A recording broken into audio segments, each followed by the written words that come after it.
안녕하세요. 책 읽어주는 편안한 엄마입니다.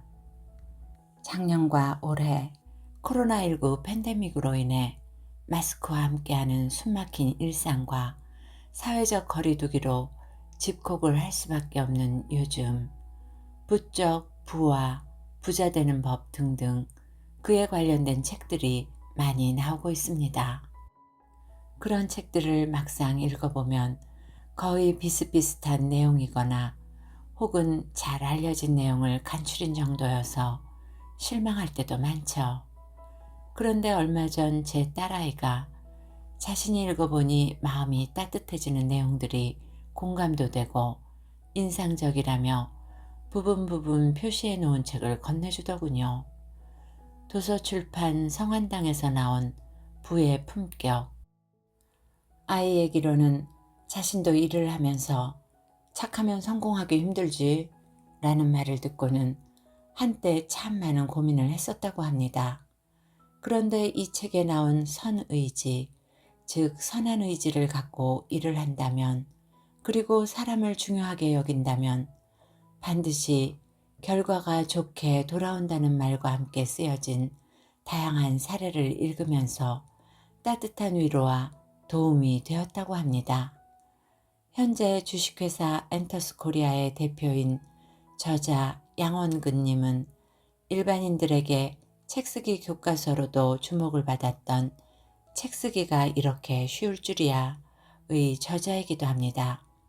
20여 년간 출판기획 전문가로 살아왔으며 그의 손을 거친 베스트셀러를 카운트하기란 쉽지 않습니다.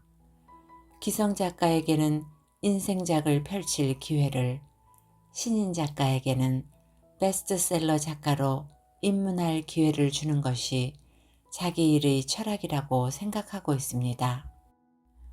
저자의 글을 일부 옮겨보자면, 선의지라는 이 책의 주제는 딱히 대가를 바라지 않고 자꾸 퍼주는 내 행동에서 찾게 되었다.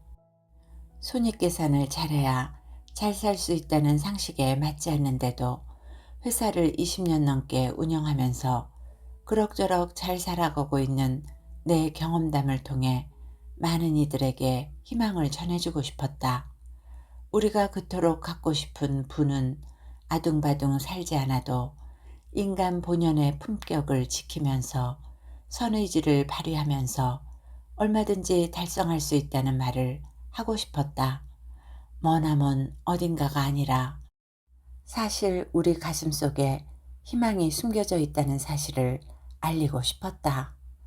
사는 게 갈수록 각박해진다고 해도 하루하루 성실하게 살아가는 것, 나보다 남을 생각해주고 서로 협력하는 것은 여전히 힘이 있다. 나만 생각해서 움켜쥐었던 건 아닌지, 내 입장만 앞세우다가 상대방을 놓쳐버린 건 아닌지, 그래서 모두가 불행했던 건 아닌지 자문해 볼 수 있었으면 좋겠다. 이 책은 1장 머릿속 계산기를 치워버리다, 2장 상대가 원하는 것을 읽다, 3장 기어코 끝장을 보다, 4장 선의지를 가진 사람들과 연대하기, 5장 어떤 순간이 와도 긍정하다로 구성되어 있으며 오늘은 그 중에서 일부를 읽어드리겠습니다.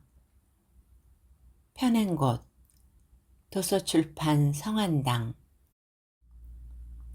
지은이, 양원근, 부의 품격. 착하게 살아도 성공할 수 있다. 나는 영화를 보면서 이 영화가 나에게 주는 메시지가 무엇인지 생각하는데 이와 함께 씬스틸러를 꼭 찾는다. 주인공은 아니지만 작품을 빛나게 해주는 씬스틸러를 보면 작가나 출판사를 돕는 입장인 나와 비슷하다는 생각이 들어서 그들의 성공이 마치 나의 성공인 것처럼 반갑다. 그런데 씬스틸러가 아무리 멋지게 연기해도 작품이 성공하지 않으면 눈부신 연기력도 빛이 바랜다. 진정한 성공의 원리도 이와 같다는 생각이 든다. 작품이 성공해야 신 스틸러를 비롯해 작품 속 인물들의 연기가 빛나는 것처럼 비즈니스에서도 우리가 성공했을 때 나와 상대가 각각 빛날 수 있다. 나의 손익 계산만 앞세울 때 가장 치명적인 문제점은 우리를 볼 수 없다는 것이다. 나만 보이고 상대방은 실종된다. 제대로 된 거래는 나와 상대방, 즉 우리가 함께 윈윈 하는 것이다. 그래야 진정한 성공을 거둘 수 있고 이러한 거래와 인간관계가 진짜 오래가는 것이다. 칸트는 나 자신이든 다른 사람이든 인간을 단순한 수단으로 다루지 마라. 인간은 언제나 목적으로 다루도록 하라 라고 했다. 선의지는 사람 그 자체의 가치를 바라보고 존중하는 마음이다. 어떤 경우에도 사람이 목적이 되지 않고 돈이나 성공이 사람을 앞서지 않는다. 그래서 나한테 무엇인가 돌아올 거라고 기대하지 않고 상대를 위해 행동한다. 내 마음이 어떠하고 어떤 상황이든지 간에 어려운 사람을 돕는 게 도덕적으로 옳으니 돕는 것이다. 손익을 따지는 계산기를 치워버리고 상대방을 머릿속에 가득 채우는 것이다. 내가 선의지로 상대를 도우면 상대가 잘 되고 더 나아가서는 우리가 속한 세상이 더욱 좋아진다. 돌려받기를 기대하지 않았는데 결과적으로 나 역시 보답을 받게 되는 것이다. 살기가 팍팍하다 보니 더더욱 손익의 계산기를 두드리게 되는 세상이다. 하지만 계산기를 두드릴수록 우리 모두 손해를 입고 모두가 불행해진다. 진짜 살아남고 싶고 성공하고 싶고 부자가 되고 싶다면 나만을 위한 손익계산, 아집을 과감하게 치워버리고 우리를 바라보자. 착할수록 망한다는 대단한 착각에 대하여 포털 사이트의 검색창에 착한 사람이라고 입력하고 어떤 내용이 검색되는지 살펴보았다. 착한 사람 증후군, 착한 사람 컴플렉스, 착한 사람 그만두기 등등 착하게 사니까 힘들다, 손해본다 라는 내용이 많았다. 좋은 마음으로 상대방을 대했는데 이용당하거나 무시당해서 마음의 상처를 입은 경우가 적지 않았다. 삶이 팍팍해지면서 선하게 착하게 살면 손해본다는 생각이 더욱 만연하고 있다. 너 참 착하구나 는 분명히 칭찬의 말임에도 때에 따라서 그렇게 인식되지 못한다. 못된 심보를 가진 사람들에게 이용당하거나 자기 의사표시를 제대로 하지 못한 채 남의 요구를 받아주는 사람으로 인식되는 것이다. 어쩌다 이렇게 되었을까? 정말 착하게 살면 손해만 입는 것일까? 누구나 조건 없는 선의를 기대한다. 이에 대한 답을 찾기 위해 우선 나는 착하다라는 말의 본연의 의미를 찾고 싶어졌다. 표준국어 대사전에 의하면 이 말은 본래 말과 행동, 마음씨가 곱고 바르며 상냥하다는 의미이다. 나무랄 데 없이 좋은 뜻이다. 나는 이토록 좋은 의미의 단어가 나쁘게 인식되는 이유가 오해 때문이라고 생각한다. 착한 사람은 어떤 상황에서도 자신의 것을 내주고 희생해야 한다고 오해하는 것이다. 상대방이 무슨 짓을 하더라도 심지어 내 삶을 잠식하거나 파괴해도 도와줘야 하고 그게 착한 것이라 믿는다. 그렇게 에너지 뱀파이어에게 처참하게 당하고 나면 급기야 자신의 착한 마음가짐을 포기하고 만다. 에너지 뱀파이어는 타인의 에너지를 탕진하게 만드는 사람이다. 자신이 필요할 때는 타인의 선의지에 의지해 에너지를 요청하고 원하는 것을 얻은 다음에는 연락하지 않는다. 그가 다시 연락할 때는 나에게 다시 원하는 게 있을 때다. 착함의 바람직한 정의는 묻지도 따지지도 않는 희생이 아니어야 한다. 타인의 입장을 이해해주고 선의를 베풀어주는 것이지 자신을 전혀 돌아보지 않고 목숨이나 재산, 명예 등을 바치거나 버리는 희생과는 거리가 멀어야 한다. 성자가 아닌 다음에야 타인을 위해 철저히 희생하는 것을 목표로 할 수 없다. 그래서 착함의 바람직한 정의를 되살리면 너와 나, 즉 우리 모두에게 유익한 거지 특정한 누군가만 이익을 취하는 게 아니다. 안타깝게도 많은 사람들이 희생과 착함을 동일한 것처럼 이해하면서 더 이상 손해보지 않고 자신만을 생각하는 이기적인 삶을 꿈꾼다. 하지만 착하게 사는 사람들이 손해는커녕 크게 성공하는 사례는 생각보다 쉽게 찾을 수 있다. 와튼스쿨의 심리학 교수인 애덤 그랜트가 쓴 Give and Take, 주는 사람이 성공한다 는 양보, 배려, 조건 없는 베풀기, 희생을 하는 이들의 놀라운 성공을 분석한 책이다. 압도적인 성공을 거둔 이들을 조사해보니 조건 없는 배려와 양보를 잘하는 이들이 많다는 것이다. 그 예로 샘슨이란 한 시골 청년의 이야기를 소개하였다. 젊은 시절 농장에서 일했던 청년 샘슨은 독학으로 공부해 변호사가 된 후 정치에 도전한다. 주의회 의원을 거쳐 상원의원의 도전장을 내밀었다.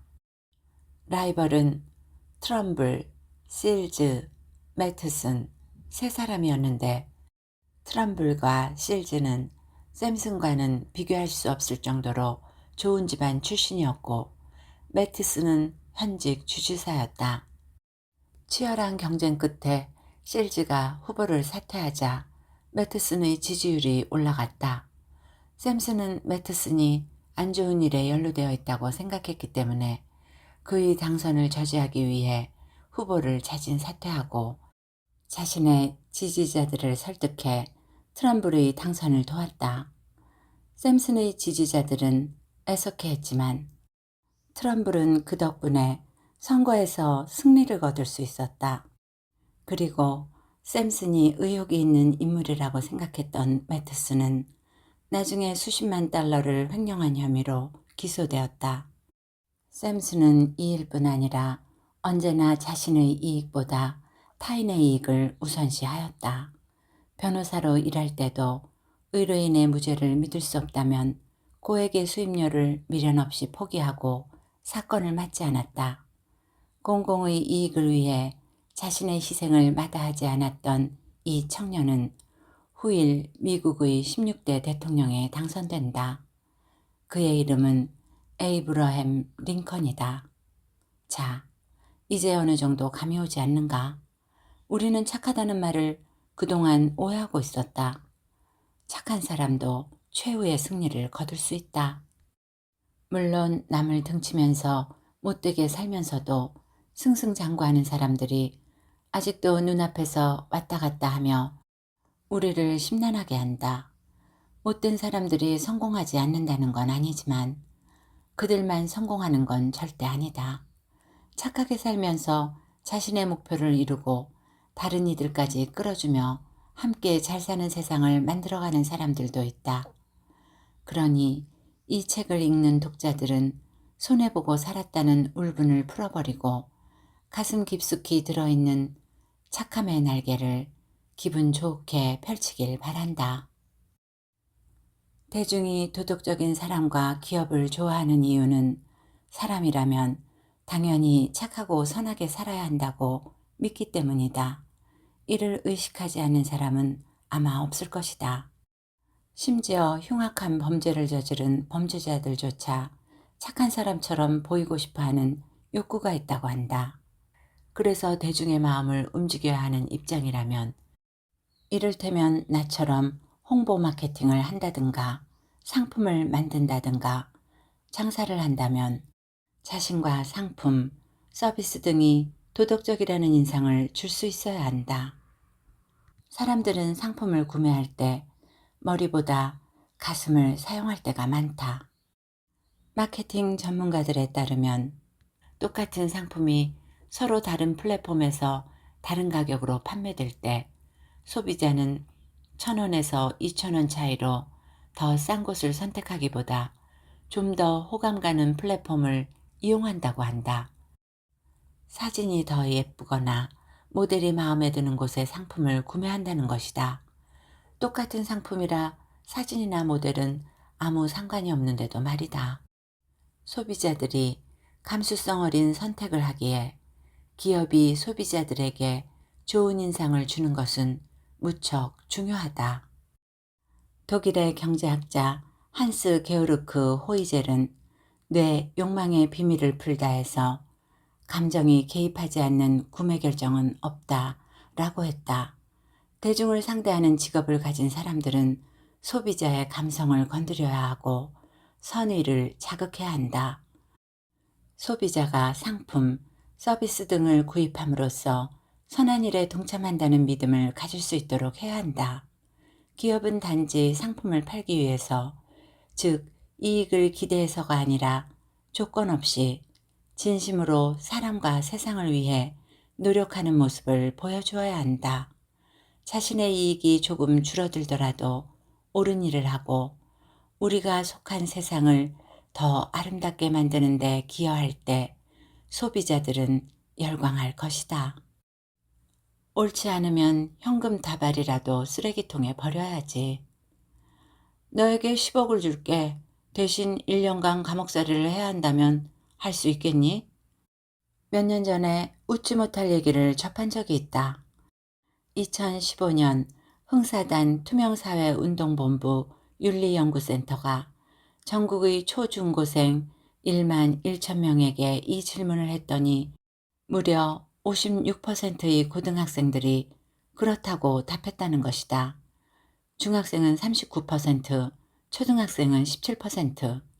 똑같은 질문을 2013년에 초중고생 2만 1천 명에게 했을 때에는 고등학생 47%, 중학생 33%, 초등학생 16%가 그렇다고 답했고 2012년에는 고등학생 44%, 중학생 28%, 초등학생 12%가 괜찮다고 답했다. 갈수록 윤리의식이 떨어지는 추세이다. 한겨레 2015년 12월 29일 기사. 어떻게 이런 답변이 나올 수 있을까 싶다. 1년을 열심히 일해도 얼마 벌지 못하는데 10억이라니 투자 대비 효율성 면에서 나쁘지 않다는 생각인 것일까? 몇 년 전뿐만 아니라 지금도 마찬가지다. 요즘에도 거액의 회사 돈을 횡령한 사람들의 재판 기사를 보면 공공억 원에 감옥 5년이면 살만하군 과 같은 댓글이 심심찮게 눈에 띈다. 아이들에게 꿈을 물어보면 돈 잘 버는 건물주, 연예인이 꿈이란다. 참 서글프다. 이 직업이 나쁘다는 게 아니라 자신이 무엇을 좋아하는지, 무엇을 잘하는지 재능을 발견하기도 전에 황금 만능주의의 맛을 알아버린 것 같아 서글픈 것이다. 아이들이 내가 잘 먹고 잘 살 수만 있다면 도덕성이나 윤리의식 따위는 중요치 않다. 수단 방법을 가리지 말고 부자가 되어야 한다. 라고 생각한다면 모두 우리 어른들의 잘못이다. 도덕성을 지키면 내가 최대의 수혜자가 된다. 가끔 젊은 시절의 내가 꿈에 나올 때가 있다.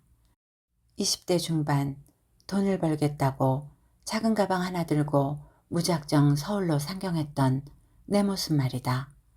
비둘기호 야간 열차를 타고 올라왔는데 기차 안이 너무 춥고 기차가 덜컹거려 눈을 붙이기가 힘들었다. 비몽사몽하다가 영등포역에 내렸을 때 새벽의 푸른빛에 휩싸인 서울 풍경을 지금도 잊을 수 없다. 아무것도 없는 맨주먹뿐이었는데 어떻게 해서든 나는 반드시 성공할 거야 라고 결심했다. 어렸을 때의 혹독했던 가난, 부모님과 살 형편이 안 돼 친척집을 떠돌면서 눈칫밥을 먹었던 그 시절을 떠올리며 반드시 성공할 거라고 다짐했다. 그 결심이 나를 살게 해줬고 외롭고 거칠었던 서울살이를 버티게 해준 기둥이었다. 서울에 온 나는 전봇대에 붙어있는 전단지마다 연락해서 일거리를 찾았다. 새벽 인력시장에도 나가고 신문 배달도 했다.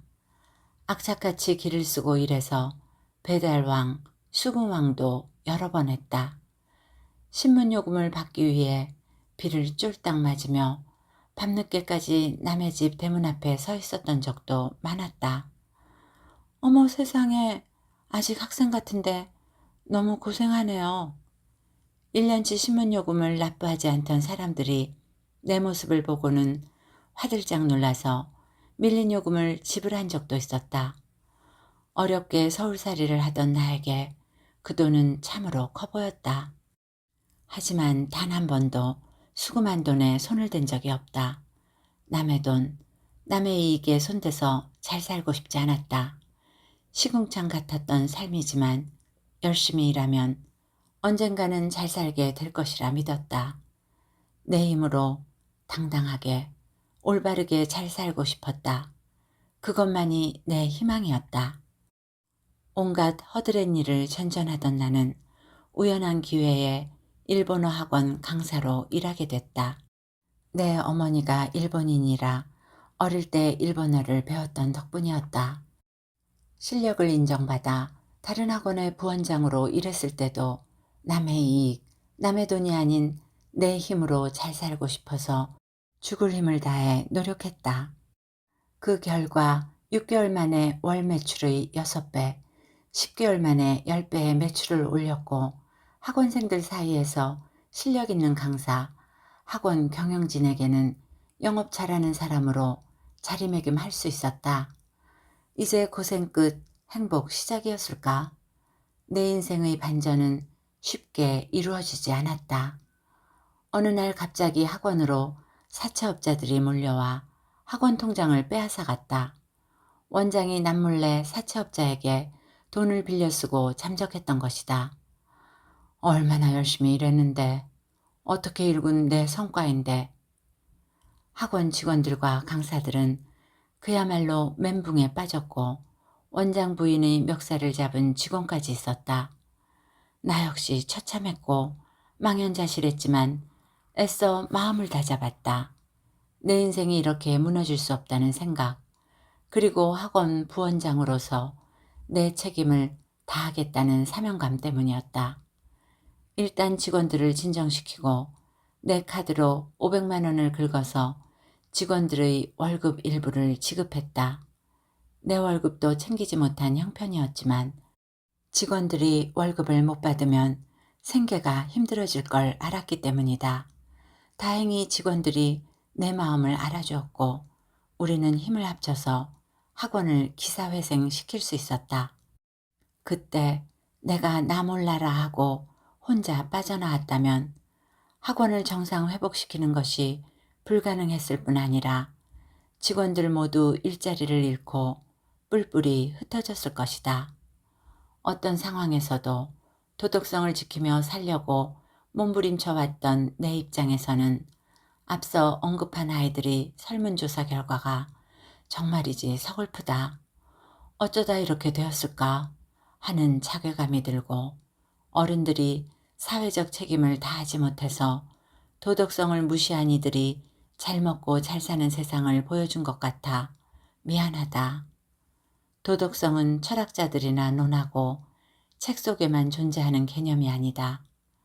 이영애 아동심리 상담 전문가는 EBS 60분 부모에서 도덕성을 선과 악을 구별하고 옳고 그른 것을 판단해서 인간관계에서 당연히 지켜야 할 규범을 준수하는 능력이라고 정의하였다.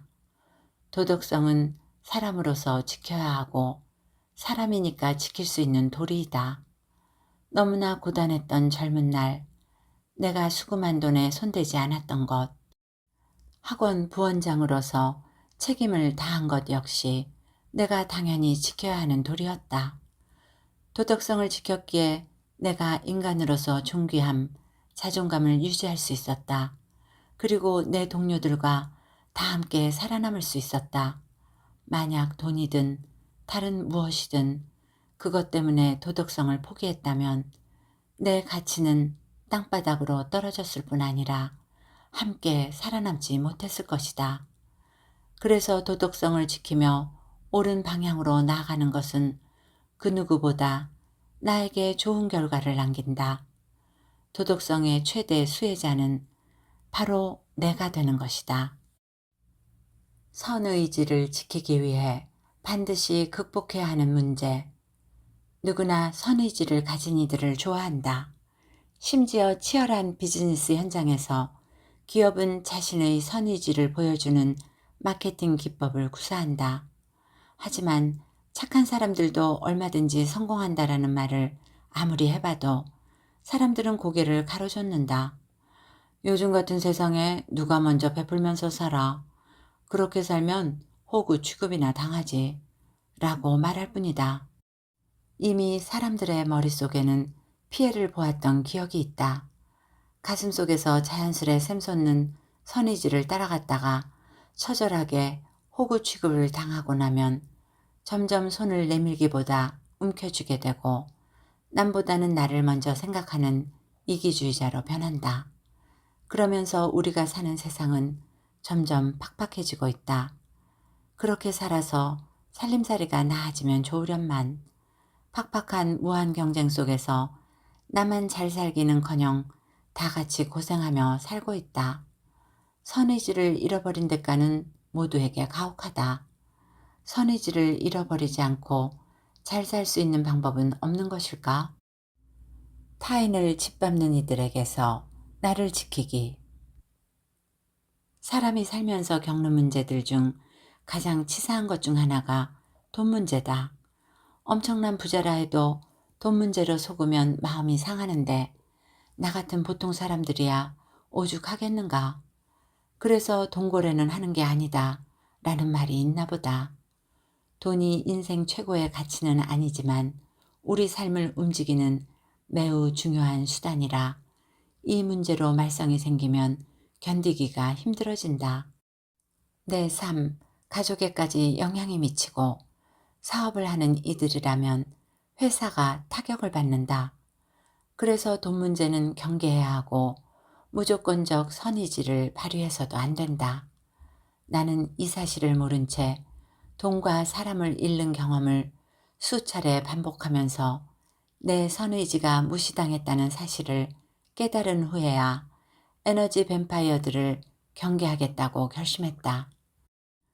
나는 어려움에 빠진 사람을 도와주고 싶지만 내 마음을 노골적으로 이용하는 이들의 요청은 정중하게 사양하기로 했다. 나의 신체적, 정신적, 물적 에너지가 제한적이라서 그렇기도 하지만 내가 좀 힘들거든 하며 인위적으로 연출하는데 호응하는 것 자체가 그 사람을 진짜 돕는 게 아니기 때문이다.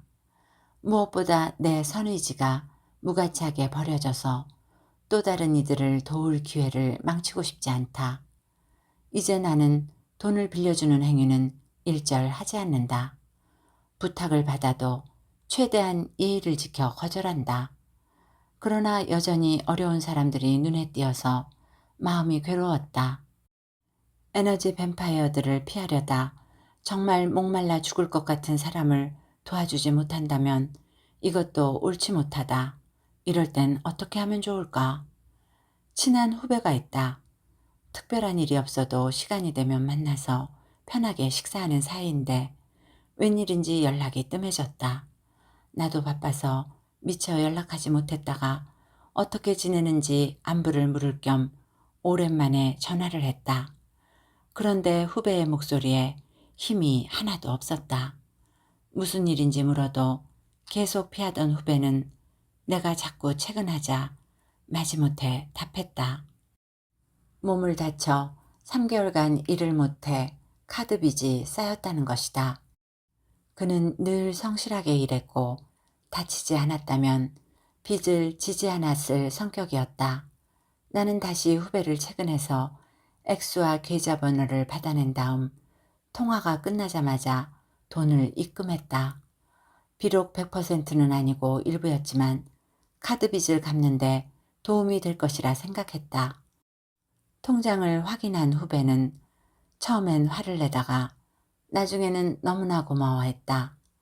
뒤늦게 알게 된 사실이지만 그때 사기까지 당해서 생을 포기하려는 마음까지 먹었던 상황이었다고 한다. 이후 후배는 건강을 회복해 열심히 일하고 있다. 후배는 그때 도움받았던 돈을 갚으려 했지만 내가 받지 않자 만날 때마다 밥을 사준다.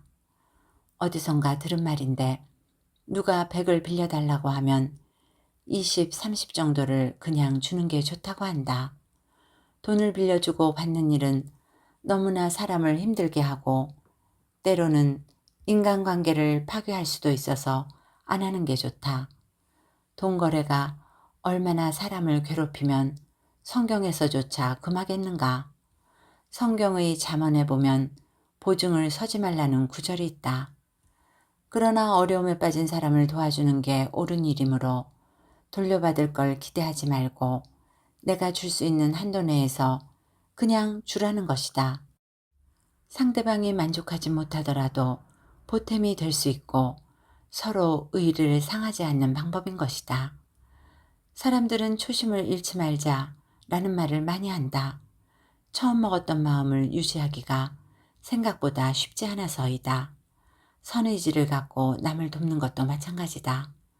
내가 아무리 좋은 마음으로 상대에게 다가갔더라도 속거나 이용당하는 경험을 하게 되면 또다시 선의지로 사람을 대하기가 어려워진다.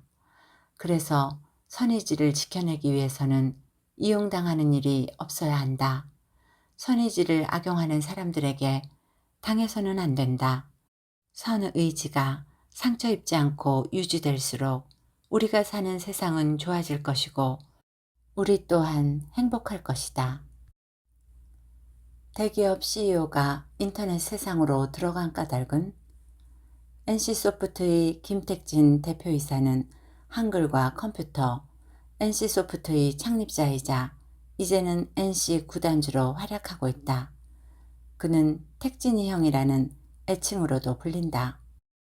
김 대표는 리니지 광고에 직접 출연했다. 리니지 M 광고에서는 야구장에서 아저씨 레벨 싫어해요? 뭐 하시는 분이세요? BJ세요? 라고 묻는 학생들에게 나 TJ 라고 작게 답한다. 리니지 2 M 광고에서는 중세시대를 배경으로 금발머리 대장장이로 변신한다. 능수능란한 광고 모델보다 긴장하고 수줍은 듯한 그의 모습이 너무나 신선했다. 뉴스에서나 볼 법한 기업 CEO가 인터넷 동영상과 광고에 출연하는 모습은 대중의 관심을 끌어당겼다. 평소에는 광고 건너뛰기를 하다가도 택진이 형이 등장하면 영상을 끝까지 보게 된다. 예전에는 기업 CEO가 광고에 나서지 않았던 것 같다. 그래서 산수유 남자한테 참 좋은데 어떻게 표현할 방법이 없네. 직접 말하기도 그렇고 라는 말을 했던 천호식품 김영식 창업주의 산수유 광고가 화제가 되기도 했다. 몸이 10개라도 모자랄 CEO들이 왜 인터넷 세상에 신경을 쓰고 광고까지 직접 출연하게 되었을까? 상품을 만드는 이들의 정체성이 중요해지다. 상품을 잘 팔기 위해서는 상품의 질이 최우선이다. 그러나 품질만으로는 대중의 마음을 사로잡기엔 부족하다. 상품뿐 아니라 그 상품을 만드는 CEO 그리고 회사에까지 호감을 갖게 될 때 상품에 대한 신뢰도가 배가 된다. 그래서 상품의 최종 책임자인 CEO, 나아가 회사의 이미지가 중요한 것이다. 대중은 내가 소비하는 상품을 누가 만들까에 관심이 있다. 선의지가 있는 사람, 인간미 넘치는 사람이 만드는 상품이라면 믿을 수 있다고 부지불식간에 생각한다. 택진이 형의 영상을 보면 그동안 우리가 재벌에 대해 가진 편견과 일치하지 않는다.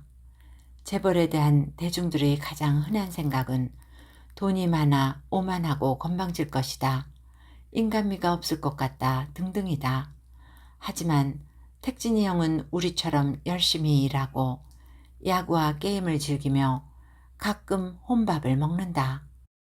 이런 모습을 보면서 친근감을 느낀 대중은 이들이 파는 상품에 동일한 감정을 느낀다.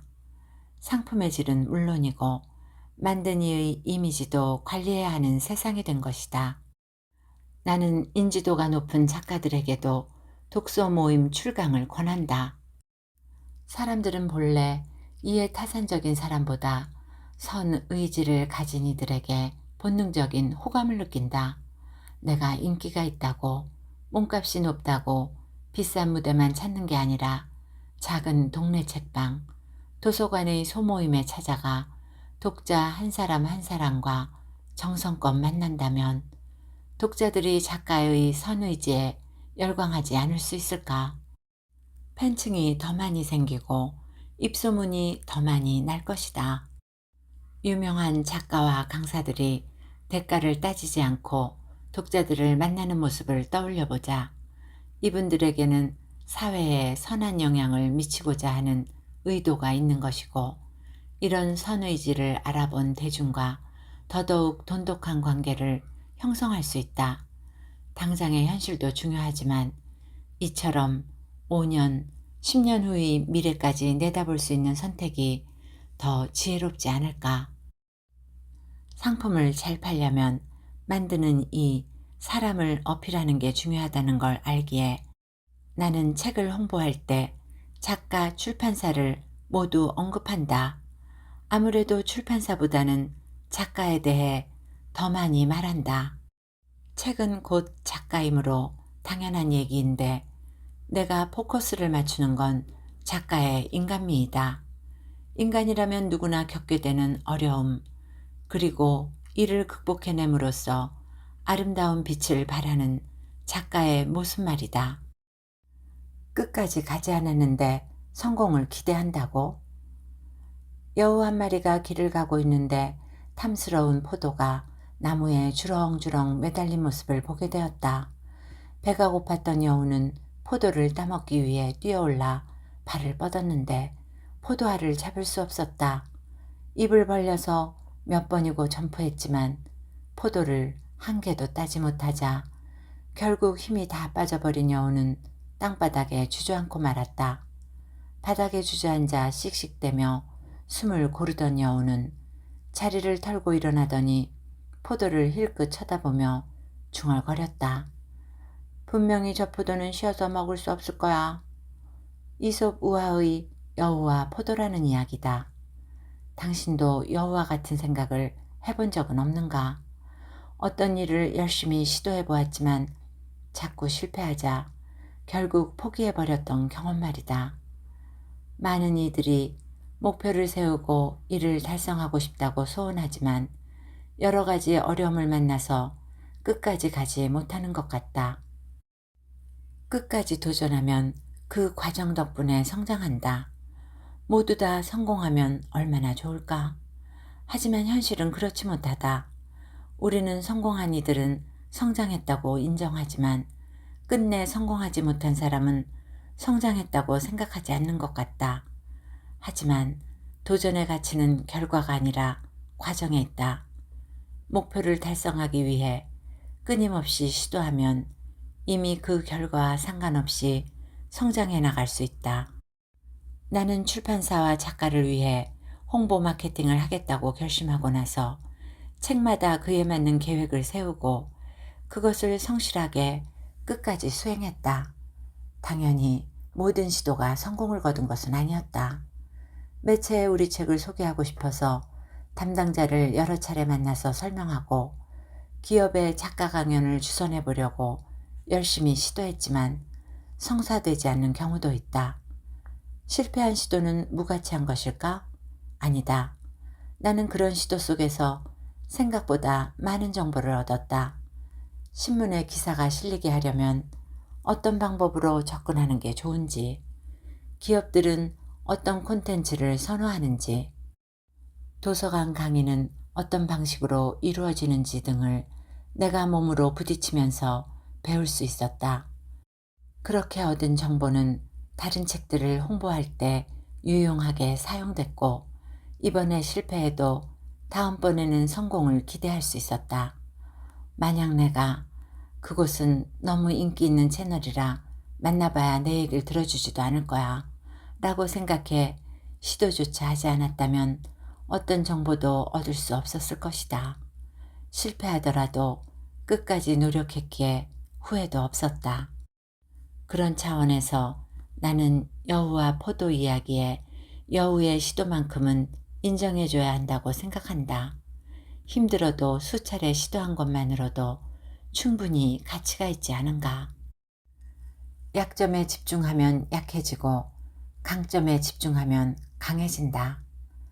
긍정적인 마인드를 가진 사람들은 도전을 두려워하지 않는다. 자기가 속한 환경을 이해하고 인정함으로 역경을 이겨낼 수 있다고 믿고 힘든 도전도 마다하지 않는다. 마다하지 않는 정도가 아니라 즐길 줄 안다. 그리고 반드시 승리하기 위해 적극적으로 전략을 세운다. 그들이 이기는 전략은 바로 강점에 집중하는 것이다. 위대한 나의 발견 강점 혁명 톰 레스와 도널드 클리프턴 지음에는 강점에 집중하는 것이 얼마나 중요한지를 알려주는 일화가 있다. 엑토르라는 구두 장인이 있었다. 그런데 그는 수년 동안 구두 사업 때문에 좌절감에 빠져 있었다. 일주일에 구두를 수백 켤레 만들 수 있는데도 30켤레밖에 만들지 못했다. 구두 제작 능력이 뛰어나지만 영업 능력이나 수금에는 재능이 없었고 이를 극복하느라 상당 시간을 쓰고 있었던 것이다. 그의 친구는 모든 사정을 들은 후 영업과 수급 능력이 뛰어난 세르히오라는 사람을 소개해 주었다. 한 사람은 뛰어난 제작 능력이 있고 다른 사람은 영업 수급 능력이 뛰어나니 그야말로 최강의 드림팀이었다. 1년 후 이 팀의 판매 성과는 과거에 비해 3배 넘게 늘었다. 이 책의 작가들은 대부분의 사람들은 자신의 강점에 집중하지 못하고 약점을 고치기 위해 모든 에너지를 쏟아내느라 지쳐 있습니다. 사람들은 자신은 물론이고 다른 사람들의 약점에 지나치게 집착하고 있었습니다.